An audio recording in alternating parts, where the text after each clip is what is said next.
My name is Conrad, and never in my wildest thoughts did I picture myself caught in a moment like this. Reflecting on everything now, I suppose there were hints, subtle indicators I had dismissed as trivial. But that day shifted everything.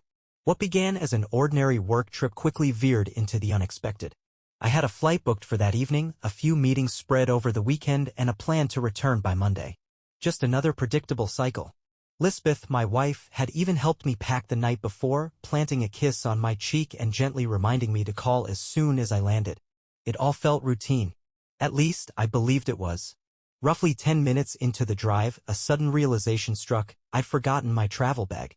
Inside were essentials, my laptop, charger, identification, everything necessary for the trip. That wasn't like me. Forgetting something so crucial? But lately, my mind had been elsewhere. Work pressures had been piling up and stress was beginning to take its toll. Frustrated with myself, I made a U-turn and headed home. Traffic had thickened in just that short span, and I muttered under my breath, knowing the delay would make catching my flight a close call. As I pulled back into my neighborhood, my mind wasn't on anything out of the ordinary. I was simply annoyed with myself for the unnecessary setback. But then something unexpected caught my eye. Lisbeth's car was parked in the driveway, nothing strange there, she often worked remotely. However, beside it sat a silver sedan. That one was familiar. It was Terry's car. Terry, Lisbeth's best friend.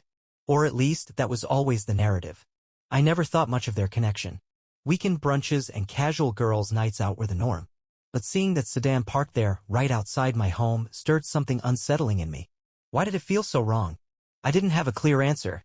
Perhaps it was the knowledge that Lisbeth had mentioned dinner plans with Terry downtown that very evening. Or maybe it was the fact that the living room curtains were drawn tightly shut, a small, easily overlooked detail that suddenly felt unnaturally deliberate.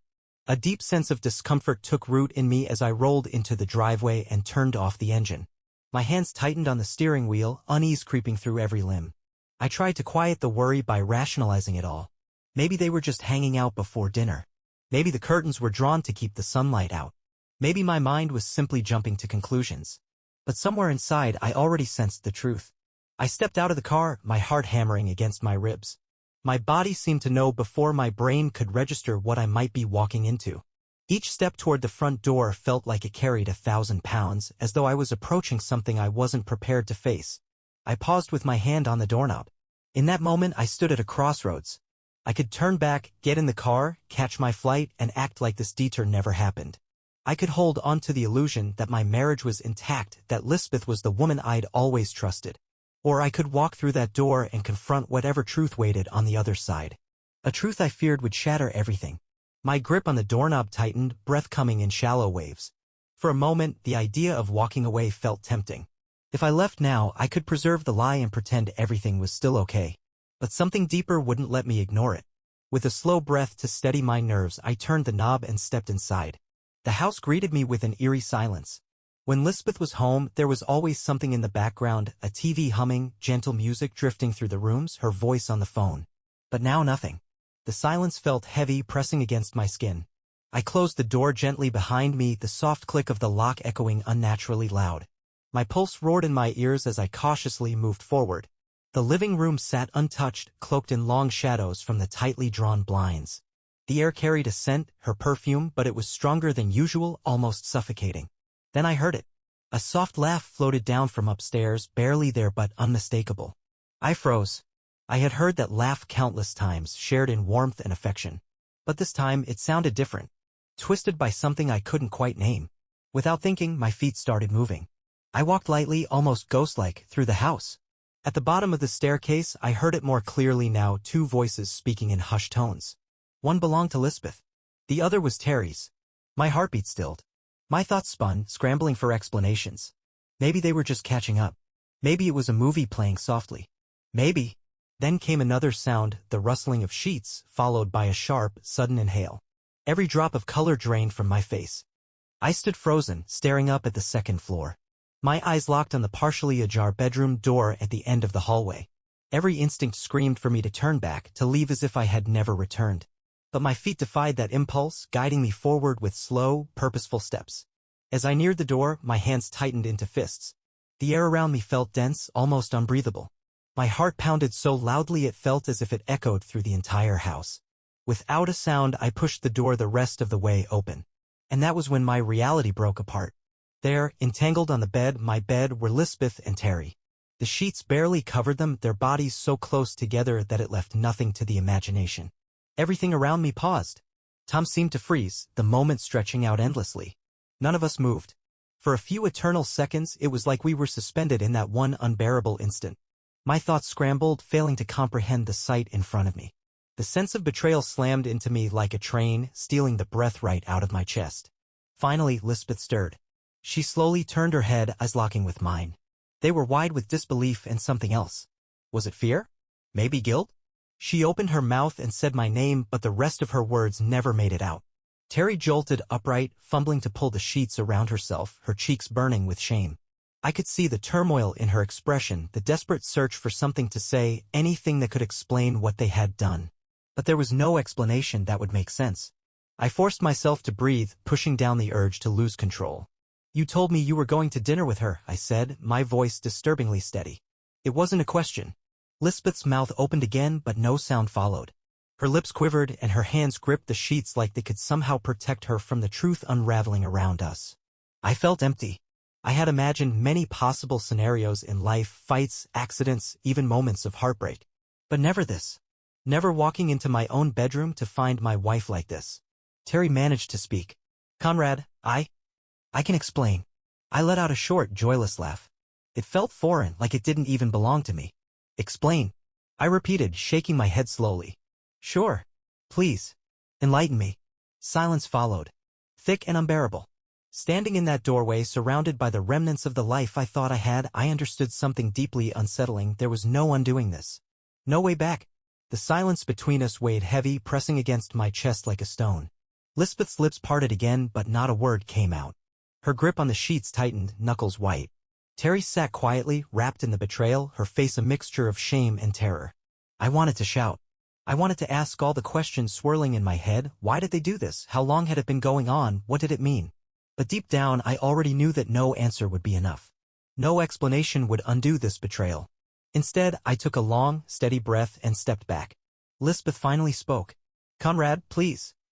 I raised a hand to stop her. Don't. She flinched at the word. I couldn't even look her in the eye. My wife, the woman I had built a future with. The same woman who kissed me goodbye earlier that day, knowing what I would walk into later. I shifted my attention to Terry. How long? I asked. She hesitated, face pale. Conrad, it's not. How long? I asked again, this time my tone like iron. Terry swallowed and glanced nervously at Lisbeth. I followed her eyes. Lisbeth took a shaky breath and whispered, 8 months. The words hit me like a punch to the gut. 8 months. For nearly a year, she had lived a lie. Smiled at me, touched me, whispered that she loved me while sharing herself with someone else. And not just anyone. Her closest friend. A bitter laugh escaped me. 8 months, I repeated.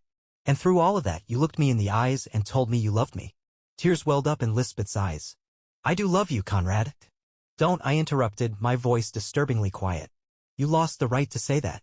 She looked heartbroken now, reaching out as if to touch me, but I moved back. I couldn't let her lay a hand on me. Terry sat completely still, eyes avoiding mine. The remorse was written all over her face, but it meant nothing to me now. It didn't erase anything. I looked around the room, our room.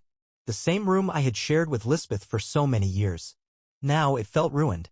Stained in a way that couldn't be undone. I turned back toward her, my expression grim. Did you ever plan to tell me? She said nothing. And her silence gave me all the answers I needed. Something inside me shifted, hardened. The realization settled over me with finality.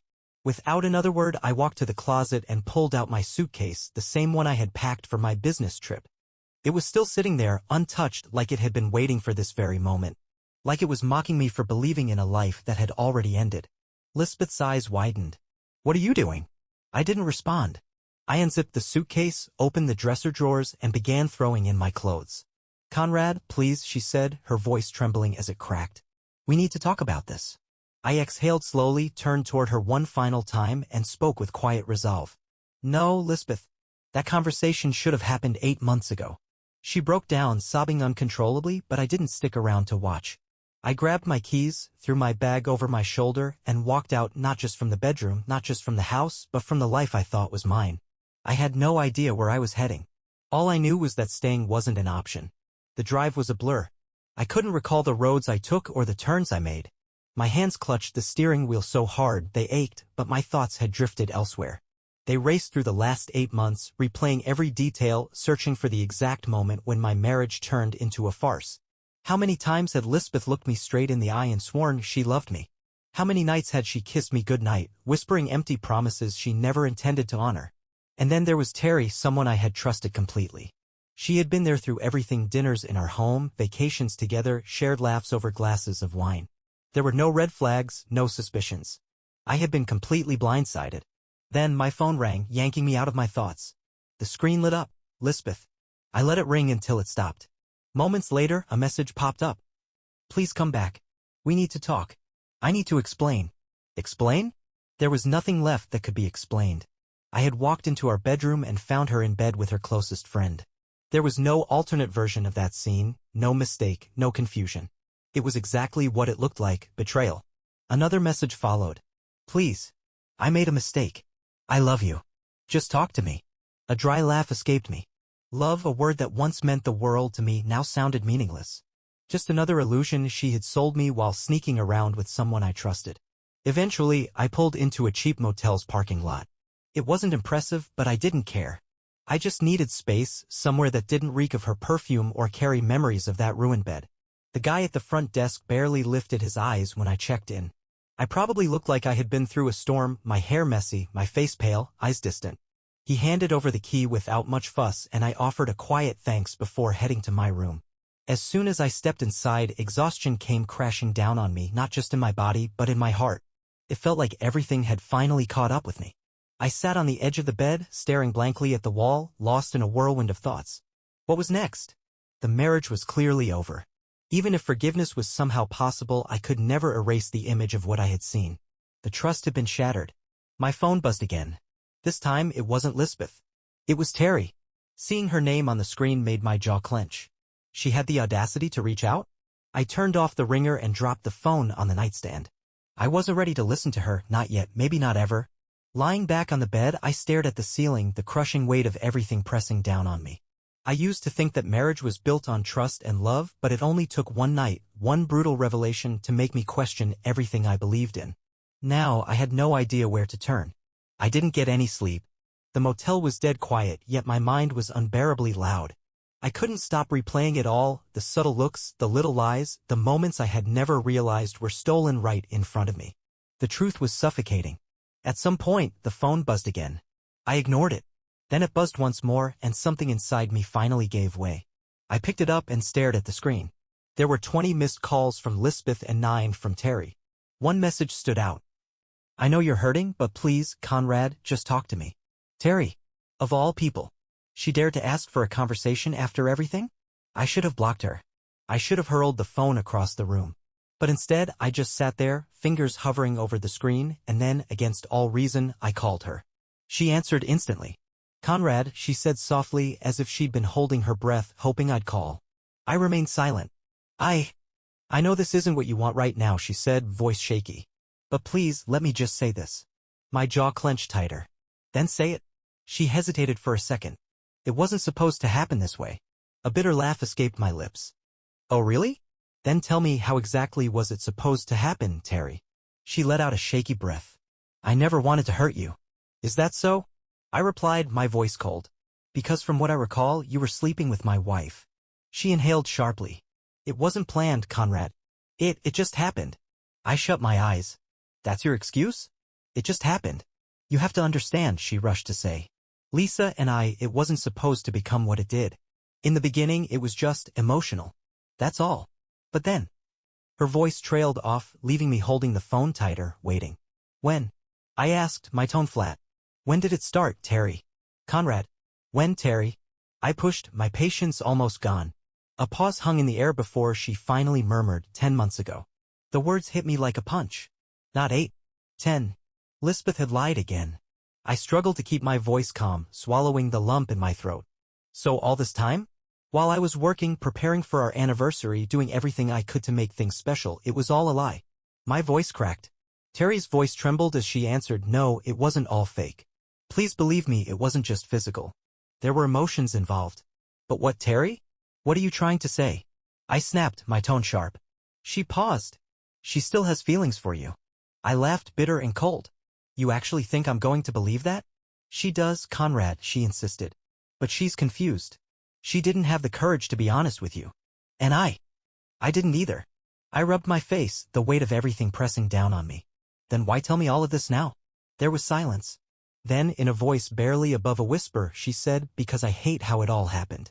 And I hate that I had a hand in it. I shut my eyes tightly. You weren't just a part of it. You were in the middle of it. She sniffled. I know. I should have ended it there, hung up and moved on. But instead, I asked the one question that had haunted me from the moment I discovered the truth. Do you love her? There was a sharp inhale on the other end of the line. I already knew what was coming. Yes, she breathed. Something inside me shattered. I ended the call. For the first time since it all began, I allowed myself to collapse under the weight of it. Still gripping the phone, I sat motionless, staring at the blank motel room walls. Her voice echoed in my mind, yes. That single word changed everything. This wasn't just a misstep. It wasn't only about desire or poor judgment. It was about love, or at least, that's what they believed. My wife, the woman I thought I knew, had fallen in love with her best friend behind my back for 10 whole months. 10. The number repeated in my head like a drumbeat. Anger started to rise again, but it was muffled by something even heavier, exhaustion. Not just from sleepless nights, but from the realization that my marriage had been crumbling long before I noticed. The phone buzzed again. I didn't want to see who it was, but I checked anyway. This time, it was Lisbeth. Please, Conrad. Come home. We need to talk. Talk. What was left to say? I had heard everything, lies, betrayals, confessions. And yet, a part of me, the most broken part, still needed to see her face. Still needed to hear it from her directly. Without thinking too much, I grabbed my keys and walked out. The drive back home felt unreal, like I was floating outside of myself. I had left that motel as one person, but the man who was now returning was someone different, someone who had lost everything in a single day. When I arrived, nothing about the house had changed. The lawn was trimmed, the porch light flickered like always, the curtains were drawn just like earlier. It felt like time hadn't moved. But I knew better. I stepped out of the car, my heart pounding in my chest. The front door groaned open and the familiar scent of home hit me hard. Lisbeth stood waiting in the living room. Her eyes were swollen from crying. She was still wrapped in the same silk robe, clutching it around her like armor. I closed the door behind me. She gasped softly. Conrad. I stayed silent. She took a shaky step toward me. I don't know where to begin. A dry laugh escaped me. How about starting with the truth? That would be refreshing. She flinched. I didn't care. I never wanted to hurt you, she whispered. My jaw tensed. But you did. She dragged a hand through her hair, clearly overwhelmed. I was scared, Conrad. I didn't know how to tell you. How about saying something before cheating on me for 10 months? I shot back. She looked down, ashamed. At first, I thought it was temporary. A mistake. But then, it wasn't. A sharp ache twisted in my chest. So when did you decide I wasn't worth the truth? Her lips trembled. I wanted to tell you. So many times. I really did. But I couldn't. I didn't know how. I shook my head, bitterness cutting through me. No. You knew exactly how. You just didn't want to face what came after. She lowered her gaze, tears slipping down her cheeks. You didn't deserve this. No, I replied flatly. I didn't. We stood there, the silence stretching so long it hurt. Finally, I asked the question that had been waiting in the shadows. Do you love her? Her breath caught. I saw something flicker in her eyes, fear, regret, hesitation. But I didn't need her to say anything. You do, I murmured. Tears streamed down her face. Conrad, I raised my hand, cutting her off. Don't. Just don't. I turned my back, fingers threading through my hair as I tried to calm the storm in my chest. I had come seeking clarity, but every truth I unearthed only cut deeper. Lisbeth moved closer, her steps unsteady. I never stopped loving you, she said. I responded with a laugh, hollow and cracked. That isn't love, Lisbeth. What you did, that was betrayal. Her sobs grew louder. I can't forgive myself. I looked at her, my expression blank. Good. You should feel that way. My eyes swept across the living room, lingering on the framed memories lining the shelves, the wedding photo perched on the mantel, fragments of a life that had lost its meaning. I let out a slow breath. I'll have someone come by for my things. Her expression shifted into panic. Please, no. Her voice trembled. I met her eyes. It's done, Lisbeth. My tone was calm, absolute. She moved toward me again, desperate. It doesn't have to be. I studied her face, the same one I had once adored. But this time I felt nothing. Not the fury that once consumed me, not even sorrow. Just an emptiness. It already is, I murmured, then turned away and stepped through the door. The night air slapped against me, sharp and bracing. The chill once brought a sense of energy, but tonight it left me hollow. I didn't glance back. I couldn't allow myself to. If I did, I might see her pleading, heartbroken, and I couldn't afford to care anymore. I got into my car, hands tightening on the steering wheel until my knuckles blanched. I had walked into that house hoping for, what exactly? Maybe closure. Maybe a reason that would dull the pain. I found neither. All I found was confirmation Lisbeth had made her decision, and now I was making mine. I started the engine, slowly pulling away as the house shrank in my rearview mirror. That life, that marriage I once held sacred, it was all behind me now. I didn't have a destination. I only knew I couldn't return. Eventually, I landed at a 24-hour diner, the kind with flickering neon signs and cracked vinyl booths. I hadn't eaten all day, though hunger was the furthest thing from my mind. My stomach twisted in knots. I took a seat near the window and stared blankly at the laminated menu. A waitress came over, middle-aged, with weary eyes and a gentle demeanor. "What can I get you, hon?" she asked softly. I paused. "Just coffee. Black." She gave a quiet nod and left. Rubbing my face, I tried to slow the chaos in my mind. My whole body ached. My head throbbed. But the memories wouldn't stop. 10 months. That's how long she'd been deceiving me. I saw it now, all the signs I missed, the late arrivals home, the newfound love for girls' nights, the way she flipped her phone screen down whenever I entered the room. I had trusted her blindly. The waitress returned with a steaming cup and placed it gently in front of me. "Rough night?" she asked. I gave a dry laugh. "Yeah, something like that." She nodded knowingly. "Whatever it is, it's not the end of the world." I gave her a weak nod in return. I wasn't so sure. As she walked away, my phone buzzed again.